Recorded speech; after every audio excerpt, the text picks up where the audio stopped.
Aalakalaing eksena sa pelikula ang habulan ng mga sasakyang ito sa Pasay.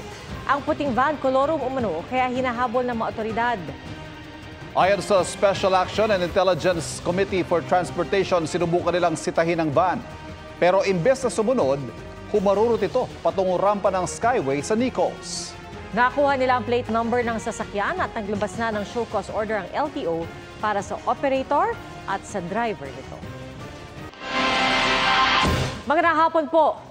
Dahil sa naglolokong baril, bigong ang tangka ng isang suspect na maitumba ang isang kagawad sa Tondo, Maynila. Iniimbisigahan pa kung sino ang suspect at anong motibo sa tangkang pagpatay. Ang nahulikam na krimen tinutukan ni Jomer Presto Exclusive. Sa pool sa CCTV, ang lalaking ito na tinangkang barili ng isang kagawad sa Barangay 232 sa Tondo, Maynila nitong Sabado ng umaga. Pero hindi pumutok ang baril ng sospek kahit 2 beses itong kinalabit at nakaligtas ang kagawad. Pagdating ko rito, nabalitaan ko na lang na in-inspection ng mga isa pang kagawad na yung isang tao na suspicious looking. Kinausap ko at sinabihan ko na pwede siyang ma-invite para makausap sa barangay. Yun lang. Pagkatapos nun, yung medyo pasama na siya sa akin ng konti, bigla siyang nag-hysterical. Bago ang insidente, nakita pa ang sospek na dumaan sa tapat ng barangay hall. Nakipag-usap pa ang sospek at may hinahanap daw siyang lalaki. Kahina-hinala ang kilos nito kaya nagduda na ang mga taga-barangay. Napansin din na may nakaumbok sa kanyang bewang at sinubukan siyang kapkapan. Pero ang sospek agad tumakbo at nalaglag ang kanyang cellphone. Ilang sandali pa, bumalik ang sospek sa lugar at nagtanong-tanong sa ilang residente. Suspetsa ng mga taga-barangay, gusto ring balikan ng sospek ang kanyang cellphone. Dito na siya nakita ng kagawad na kanyang sinubukang barilin ng 2 beses. Siguro pinagpala pa rin ako ng Diyos at may mahaba pa siguro akong intention dito sa lupa ay hindi niya pinabayaan yung katawan ko. Sa kuhang ito, tinangka pa siyang harangin ng isang residente na ipagbigay alam na sa Manila Police District ang pangyayari para sa follow-up operation. Na-turn over na rin ang cellphone at ang mga balang nalaglag ng sospek. Sa ngayon ay patuloy pa na pinaghahanap ng mga otoridad ang nakatakas na sospek. Para sa GMA Integrated News, Jomer Presto nakatutok, 24 oras. Mga kapuso, iniutos ng Department of Education ang asynchronous classes o distance learning sa lahat ng pampublikong paaralan sa bansa bukas, araw ng Lunes. Yan ay para mabigyan ng pagkakataon ng mga estudyante mula preschool hanggang senior high school na tapusin ang kanilang mga assignment at iba pang school requirements. Hindi rin kailangan mag-report sa mga opisina ang mga guro at non-teaching personnel. Hindi po sakop ng kautusan ang mga private school pero maaari raw silang magpatupad ng parehong polisiya. Bago yan, nag-anunsyo ang Caloocan Schools Division Office na sa linggong ito, ipatutupad ang magkahalong face-to-face classes at asynchronous classes para sa mga kinder hanggang senior high school sa mga public school dahil sa mainit na panahon. At dahil din sa inaasahang init sa Coronadal City, maaga ring nag-abiso ng suspensyon sa afternoon face-to-face classes doon bukas, pero may online class o modular distance learning sa tanghali hanggang hapon. Mismong mga mangingisdang Pinoy ang kasama ng Philippine Coast Guard at ng BFAR sa paglalagay ng payaw o instrumentong pang-akit ng mga isda sa Recto Bank sa West Philippine Sea. Ang kanilang kwento sa pangaharas ng China, tinutukan ni Mav Gonzalez. 15 taon ng mangingisda si Rodel. Siya at ang iba pang kapwa mangingisda mula sa bayan ng Quezon, Palawan, halos 2 araw ang binubunong paglalayag papuntang Recto Bank kahit patsambahan kung kikita sila. Pangingisda ang kinabubuhay ng marami dito sa Quezon, Palawan. Pero dahil limitado na raw ang supply ng isda dito sa malapit, marami sa kanila ang napipilitan na lumayo sa mas masagana pero mas delikado na karagatan. Doon lang po kami kikita ng pira kung mayroon naman sa malapit, hindi na kami pupunta sa malayo. Ang problema, wala na rin dito sa malapit. Kapalit ng saganang huli ang panghaharas ng China Coast Guard at malalaking Chinese Maritime Militia vessels. Kaya grupo raw sila kung pumunta roon sakaling magkadisgrasya. Ikot-ikutan kami, nirorombo kami, mabilis yung takbo nila tapos bigla lang din hihinto. Hinayaan na lang namin. Hindi mo alam yung gagawin nila Kung tatakutin ka lang ba o tutuluyan ka? Paano kung tuluyan ka? Kasama siya kamakailan sa mga mangingisdang voluntaryong naglagay ng payaw sa Recto Bank sa West Philippine Sea kasama ang Philippine Coast Guard at Bureau of Fisheries and Aquatic Resources. Ang PCG at BFAR babantayan ang 10 payaw na nilagay nila sa Rosol Reef sa Recto Bank. Rosol Reef has been a traditional fishing ground for the Filipinos. So that's the reason kung bakit we strategically identified Rosol Reef as a priority for our FOD laying operation. Sa tagal ng panahong pumapalaot si Rodel, nito lang daw niya napansin ang pagdami ng mga barko ng China sa Recto Bank. Pag dumidikit sa amin, iwas na lang. Lumalayo kami sa kanila.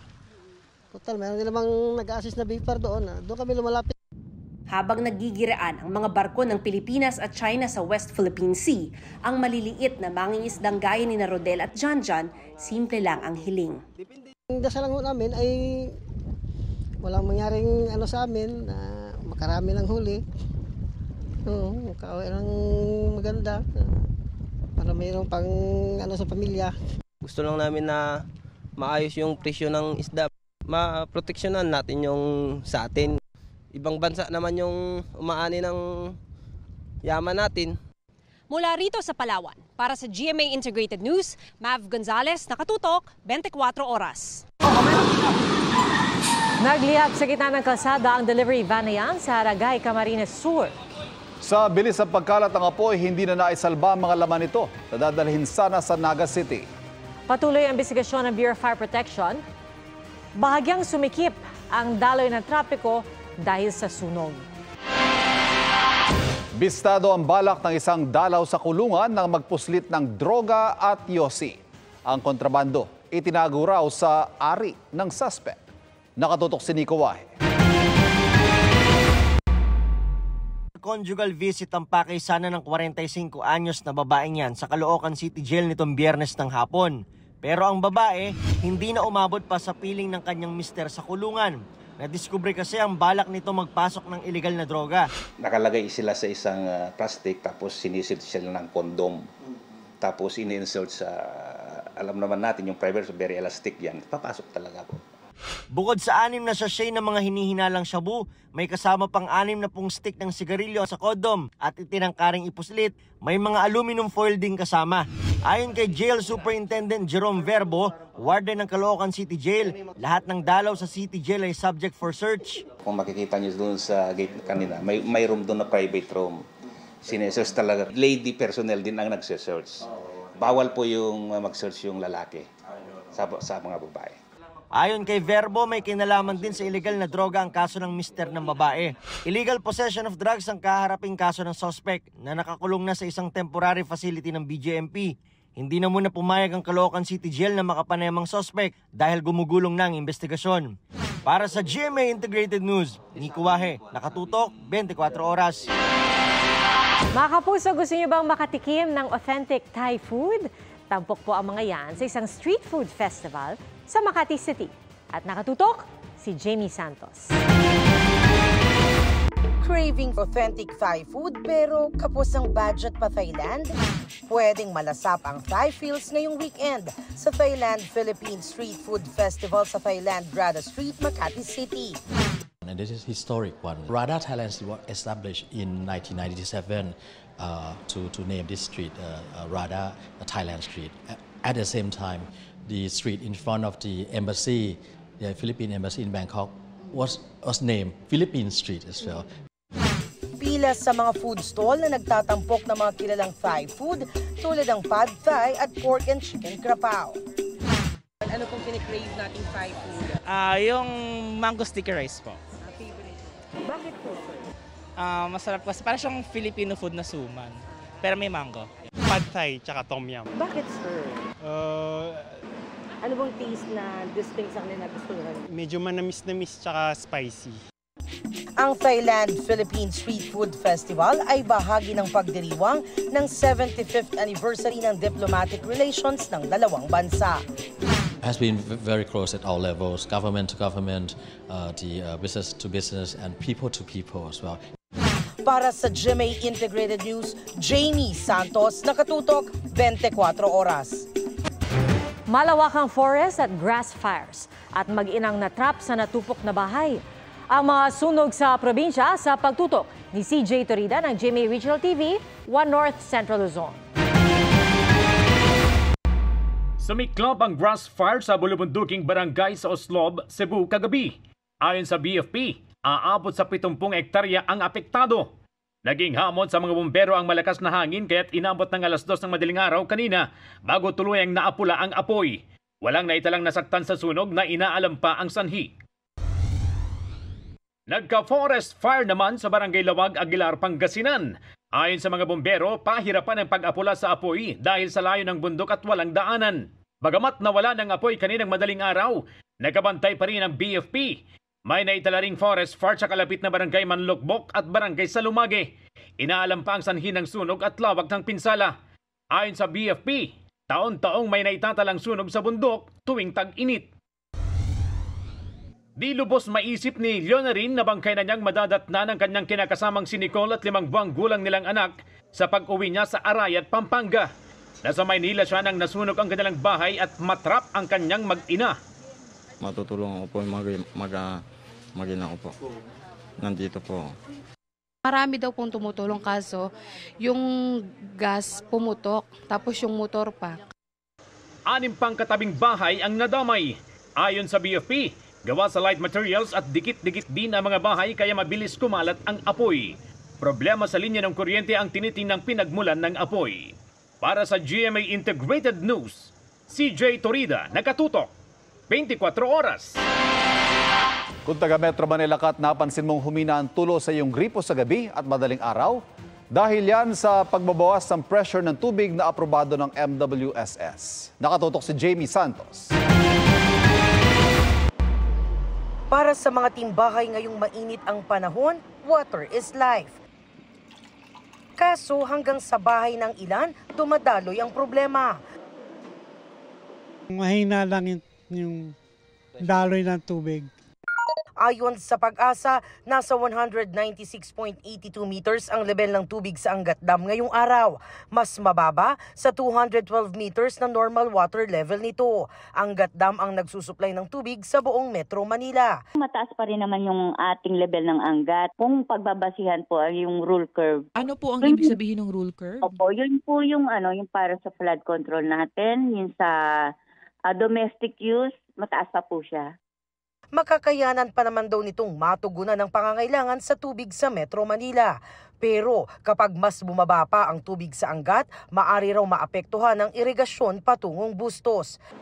Para matugunan na may sapat tayong supply ng tubig, nagbawas na muna ng pressure ang Maynilad at Manila Water sa kanilang mga customer tuwing off-peak hours mula 10 p.m. hanggang 4 a.m. Hindi naman po mawawalan po ng tubig po yung ating po mga customers, kundi po ay bababaan lamang po yung pressure. Sinimulan na itong ipatupad ng Maynilad at Manila Water noong huling linggo ng Marso.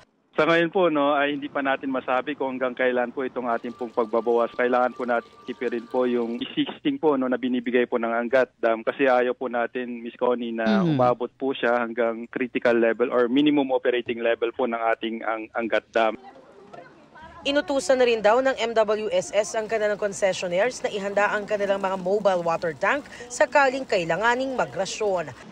Para sa GMA Integrated News, Jamie Santos, nakatutok, 24 oras.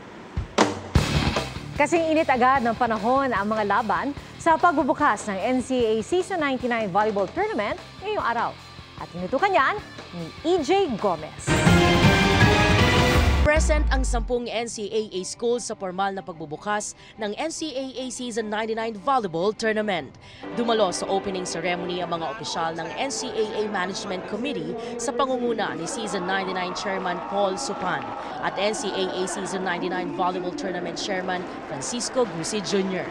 Sumaksi rin si Senior Vice President and Head of GMA Integrated News, Regional TV and Synergy Oliver Victor V. Amoroso. Bigger and better daw ang season ngayon. Nandito nga tayo sa malaking venue, prior pandemic. Talagang medyo naglalaro lang tayo doon sa mga maliliit na small venue. Unlike ngayon, we're going to witness here the return to the court, the return to action of our men's volleyball, women's volleyball, and also our junior teams with the Volleyball Fiesta. ×4 ang excitement ngayon. Panimula ang men's division kung saan nanaig ang Emilio Aguinaldo College Generals kontra College of St. Benilde Blazers sa 5 sets. Sa women's division, umarangkada agad ang season 98 champs na CSB Lady Blazers nang padapain nila in 3 straight sets ang EAC Lady Generals. 3 straight sets din ang paglampaso ng University of Perpetual Help System Delta Lady Altas sa katunggaling Jose Rizal University Lady Bombers. Mapapanood ang mga laban ng NCAA Season 99 Volleyball Tournament sa GTV at online sa social media pages ng GMA Sports at NCAA. Para sa GMA Integrated News, EJ Gomez, nakatutok 24 oras. Napa-look up ang mga nasa Italy nang sumulpot sa kalangitan ang animoy mga higanteng singsing. Mga volcanic vortex rings, yan na ibinuga ng Mount Etna. Isa itong pabihirang phenomenon na dulot ng mabilis na pag-akyat ng gas mula sa loob ng bulkan palabas ng bunganga nito. Dahil sa pagbuga nito ng smoke rings, binansagang Lady of the Rings ang Mount Etna. Nagkabali-bali ang katawan at kalaunay namatay ang isang lalaki matapos magulungan ng SUV sa Tondo, Maynila. Ang nakabanggang driver tumakas. Ang nahulikam na disgrasya tinutukan ni Jomer Apresto.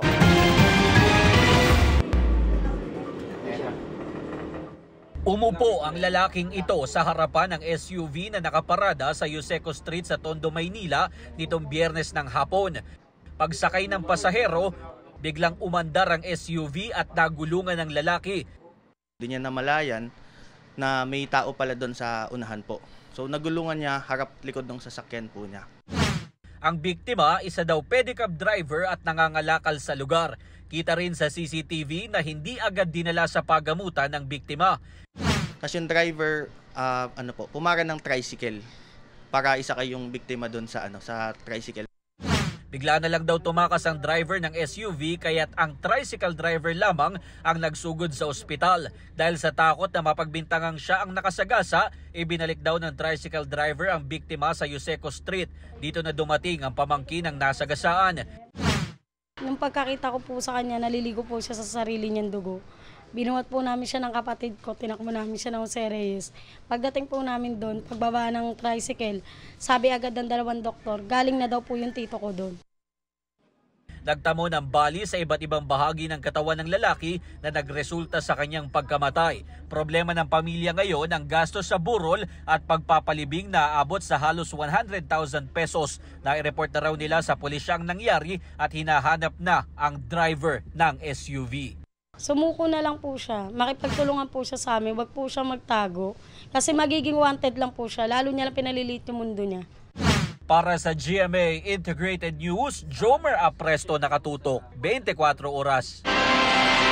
Mas pinagtibay ng Pilipinas, Amerika, Japan at Australia ang kanilang ugnayan sa Maritime Cooperative Activity sa West Philippine Sea.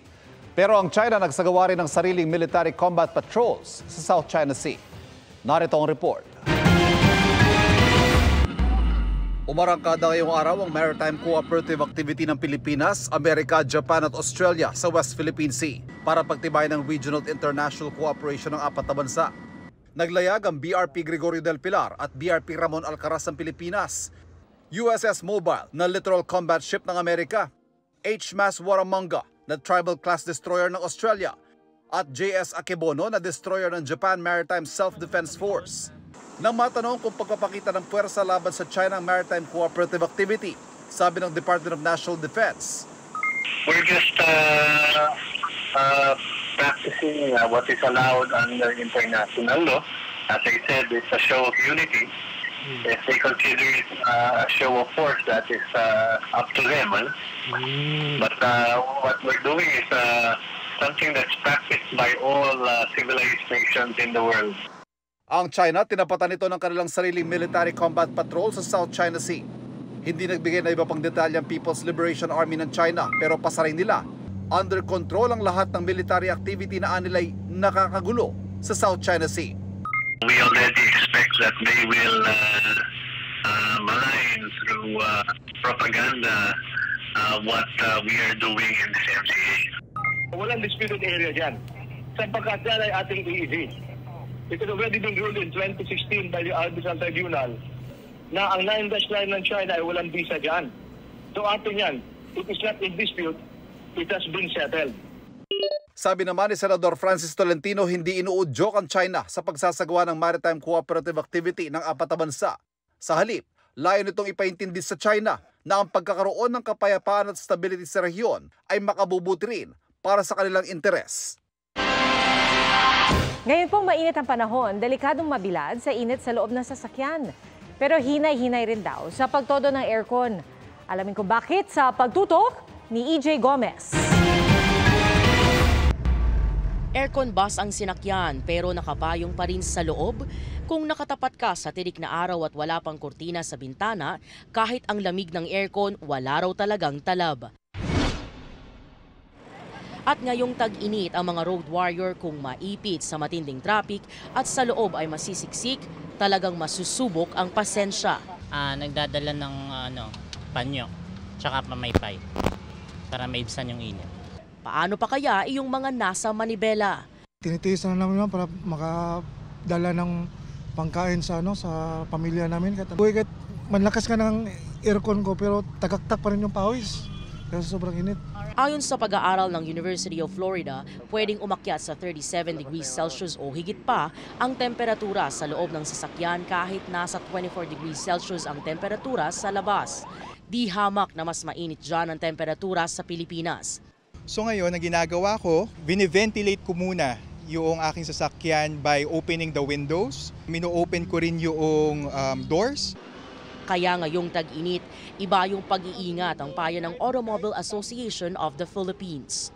The motorist should first open the doors, open the windows, and ventilate it, bring down the windows, so that the hot air will rise and you can exit the car. You can also put on the aircon much stronger in terms of the fan. You can also circulate the air to bring in the outside air into the car so that pumasok yung mas malamig na hangin. Pero paalala ng AAP, hinay-hinay din sa pagtodo ng mga aircon ng mga sasakyan dahil ang biglaang lakas ng lamig ay maaaring magdulot ng shock at makasasama sa kalusugan.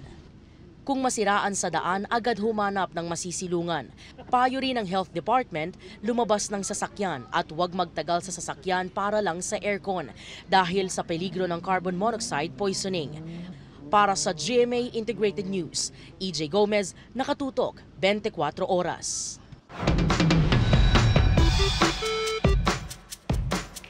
Magandang hapon mga kapuso. Ako po ang inyong Kuya Kim na magbibigay sa inyo ng trivia sa likod ng mga trending na balita. Hati ang opinyon ng magtiyahin mula Bukidnon kung paano sa kanilang pagtingala ang langit tila raw nahati. Ang isang bahagi kasi nito asul, ang kabila na may puti. Paano nangyari ito?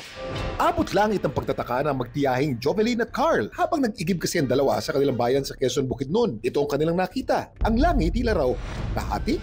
Ang isang parte nito kulay asul habang ang kabila naman nag-aagaw na puti at pink ang kulay. Ang ganda talaga tignan ng langit. Namangha po kami but at the same time parang may kakaibang meaning. Parang sinadya siya na hatiin sa dalawa yung langit. Papalubog na po yung araw. At ito na yung opinyon ng dalawa kung paano nangyari ito. Sa tingin po namin parang may pinapahiwatig yung langit. Siguro sa paglubog ng araw, di ko rin alam. Nabutang na ko sa kung hunahuna nga. Mauna nang giingon sa Ginoo nga nasa Biblia nga maabot na ang panahon mga kahibulungan makita na ninyo. Pero bakit nga ba tila nahati ang langit sa Bukidnon? Kuya Kim, ano ba? Bakit naman nahati ang langit sa Bukidnon? Ito'y isang optical meteorological phenomenon na kung tawagin ay crepuscular at anti-crepuscular rays. Ang crepuscular rays ay nagaganap pag ang araw ay nasa ilalim o ibabaw ng isang layer of clouds tuwing takip-silim. Ang crepuscular ay galing sa Latin word na crepusculum, na ibig sabihin ay twilight o takip-silim. Para mangyari ang crepuscular rays, kailangan ng dalawang kondisyon. Dapat ay lumulubog ang araw at dapat merong ulap sa harap ng araw. So ang nangyayari, nag-penetrate dun sa ulap yung sun rays. So pag tumama siya dun sa mga cloud cloud droplets, parang nag-i-scatter. Nag-create siya ng beam hanggang kabilang dulo ng horizon yon. Sa video nakuha ni Jovelyn, ang rays na ito na nasa bahagi kung saan lumulubog ang araw ay ang crepuscular rays. Katabi nito makikita ang nakas na anino. Ito naman ang anti-crepuscular rays. Ang anti-crepuscular rays naman ay kabaligtaran nito. Lumilitaw ito opposite ng araw sa kalangitan. Yung hati ng kulay ay depende po yun sa posisyon ng nakamasid. Doon sa video, parang nakahati yung ulap. Na-catch niya yung illusion. Hindi ba nito rare phenomenon kung ituring? Masaya magtiyahin na hindi lang nila nasaksiyan ito. Nakapag-pictorial pa sila. Nasa isip ko rin po, hala, baka swerte tayo nito, ate. Feeling po namin blessed kami, kaya nag-picture kami para makuhanan namin ng souvenir yung time na yon. May isa namang liwanag sa kalangitan tuwing sunset team na gustong-gusto raw malitratuhan ng mga photographer. Pero ang naturang liwanag, napakailap daw. Nakikita niyo ba ang berdeng bilog na yan sa taas ng araw? Yan ang napakailap na green flash, isang pambihirang meteorological phenomenon na nangyayari kapag lumulubog o sumisikat ang araw. Ito'y nangyayari tuwing nagre-refract ang ilaw mula sa araw dahil sa ating atmosphere. Pahirapan para sa mga photographer ang malitratuhan nito. Tumatagal lang ang green flash ng 1 hanggang 2 segundo. Samantala, para malaman ang trivia sa likod ng viral na balita, i-tweet o i-comment lang, #Kuya Kim. Ano na? Laging tandaan, kimportante ang may alam. Ako po si Kuya Kim at sagot ko kayo, 24 oras. Peligrosong antas ang heat index o damang init sa ilang lugar sa bansa ngayong araw. Sa datos ng Pag-asa, pinakamainit kanina sa Puerto Princesa City sa Palawan kung saan 44 degrees Celsius ang naitala. 43 degrees Celsius naman sa Dagupan, Pangasinan at sa Apari at Tugigaraw sa Cagayan. Pareho yan sa inaasahang damang init bukas sa mga nasabing lugar. Inaasahan ng mga abot sa 42 degrees Celsius sa Lawag, Ilocos Norte, Puerto Princesa, Daet, Camarines Norte at Bayan ng Cotabato sa Maguindanao.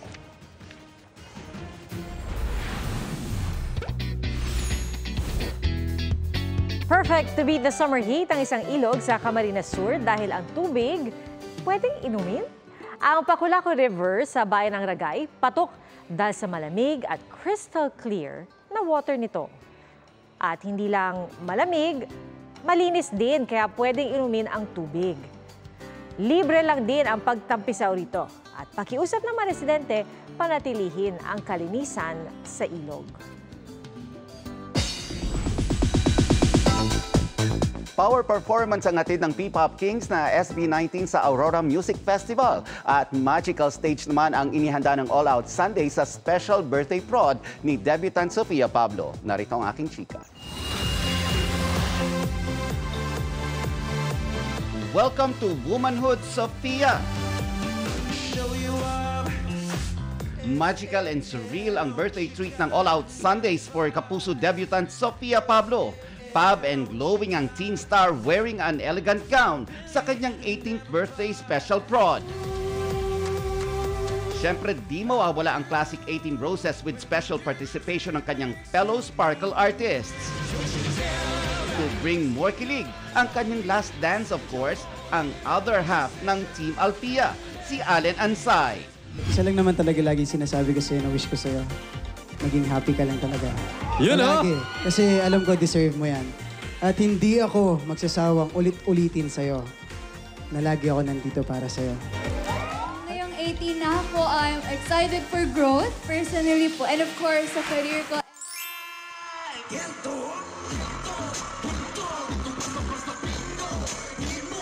Gento ang all-out energy na hatid ng P-Pop Kings SB19 sa first day ng Aurora Music Festival sa Pampanga na sinuklian ng matinding hiyawan at suporta ng 18s.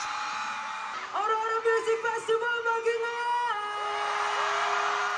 Ang kanilang power vocals and charismatic dance moves, perfect sa isang pasabog na gabi.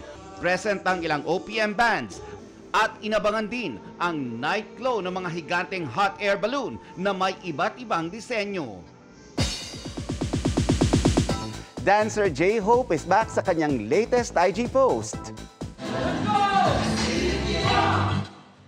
Dashing in his military uniform si Hobby while grooving sa kanyang song na Neuron, ang title track ng kanyang Hope on the Street album.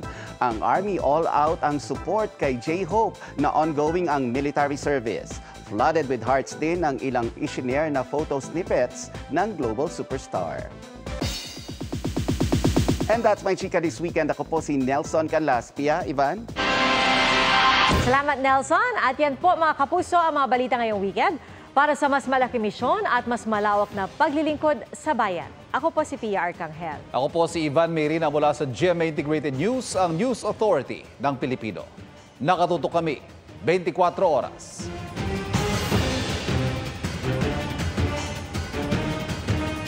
Magandang balita mga kapuso, kahit ano pa man ang oras, mapapanood ang 24 Oras Weekend at iba pang newscast sa youtube.com/GMA News. I-click lamang ang subscribe button. Sa mga kapuso abroad, maaari po kaming masubaybayan sa GMA Pinoy TV at www.gmanews.tv.